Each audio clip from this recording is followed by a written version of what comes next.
মন্ত্রণালয়ের লোকজন এবং গার্মেন্টস মালিকরা এবং ডিজিএমই প্রতিনিধি আমরা অনেক বিষয় আলাপ করেছি যে শ্রমিকদের চাকরি হচ্ছে না বা কালো তালিকাভুক্ত করা হয়েছে, নিয়োগ বন্ধ আছে, পুরুষ এবং নারীর মধ্যে যেন কোনো নিয়োগের বৈষম্য না হয়, সব বিষয় নিয়ে আমরা আলোচনা করেছি। এবং আপনারা দেখেছি হাজিরা বোনাস বা ওভারটাইম করলে পয়সা দিতে হবে, শুক্রবারে ডিউটি করলে ডাবল পয়সা দিতে হবে, যেই ধরনের দাবিগুলো আপনারা উত্থাপন করেছেন প্রত্যেকটাই যুক্তিসম্মত। কারণ দ্রব্যমূল্যের এত দাম, জীবন এবং জীবিকা চালানো কষ্ট হয়ে যাচ্ছে। এই বিষয়গুলো আমরা মালিকদেরকে বলছি, তারাও বলছে, এবং আমরা সরকারের কাছে আহ্বান করেছি যে রেশনিং ব্যবস্থা চালু করা এবং দ্রব্যমূল্য নিয়ন্ত্রণ করা। এবং আমাদের কথা হলো শ্রমিক ভাই বোনেরা, আমরা যে দাবি তুলেছি অবশ্যই এটা আমাদের ন্যায়সঙ্গত দাবি, কিন্তু আজকে দেশ একটি প্রান্তিক সময় পার করছি। আপনারা দেখতেছেন যে আমাদের দেশে যেভাবে জ্বালা পোড়াও ভাঙচুর হয়েছিল তাতে দেশ অনেকটা সমস্যার মধ্যে পড়ে গেছে। এবং আমাদের যে অন্তর্বর্তীকালীন সরকার এসেছে সেই সরকার কিন্তু প্রতিনিয়তই আমাদের বলতেছে যে আমরা শ্রমিকদের জন্য ব্যবস্থা করব, শিক্ষা, খাদ্য, বাসস্থান, চিকিৎসা এবং প্রবাসী শ্রমিকদেরকেও ভিআইপি সম্বর্ধনা দিবে।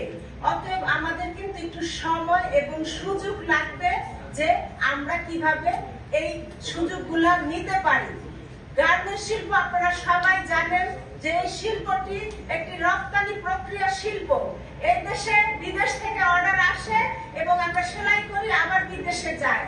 যদি এই অর্ডার গুলা আমরা সময় মতো শিপমেন্ট না দিতে পারি, অতীতে আপনারা দেখেছেন যে আমাদের অনেকের চাকরি চলে গেছে, কারখানা বন্ধ হয়ে গেছে এবং আমরাই কিন্তু ক্ষতিগ্রস্ত হচ্ছি। আজকে গত 2 সপ্তাহ ধরে গার্মেন্টস শিল্পে যে কাজ হচ্ছে না, সেই কাজ যদি আমরা না করি, ইতিমধ্যে বায়াররা বলতেছে আমরা ফ্যাক্টরি বন্ধ করে দিব, অর্ডার নিয়ে চলে যাব। এবং ইতিমধ্যে গতকালকে H&M তারপর অন্যান্য অনেক ব্র্যান্ডের সাথে আমাদের কথা হয়েছে, বলতেছে এই সপ্তাহটা দেখবো, যদি সামনের সপ্তাহ থেকে ফ্যাক্টরিগুলো না চলে আমাদের বিকল্প ব্যবস্থা করলে ইন্ডিয়াতে, পাকিস্তানে, আমাদের পার্শ্ববর্তী দেশ অথবা ভিয়েতনাম, কম্বোডিয়াতে চলে যাবে। তাহলে কিন্তু আমরা 40 লক্ষ শ্রমিক কিন্তু বিপাকে পড়বো, 40 লক্ষ মানুষ বিপাকে পড়বো, গার্মেন্টসের মালিকদের কিন্তু কিছু হবে না। তাই আপনাদের কাছে 2 হাত ধরে আহ্বান করছি, কালকে সকালে আসেন, আমরা সবাই কাজে যাই।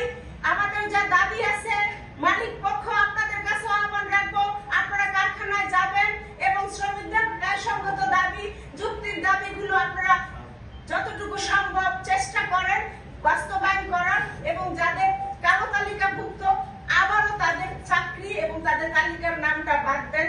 এইটা আহ্বান।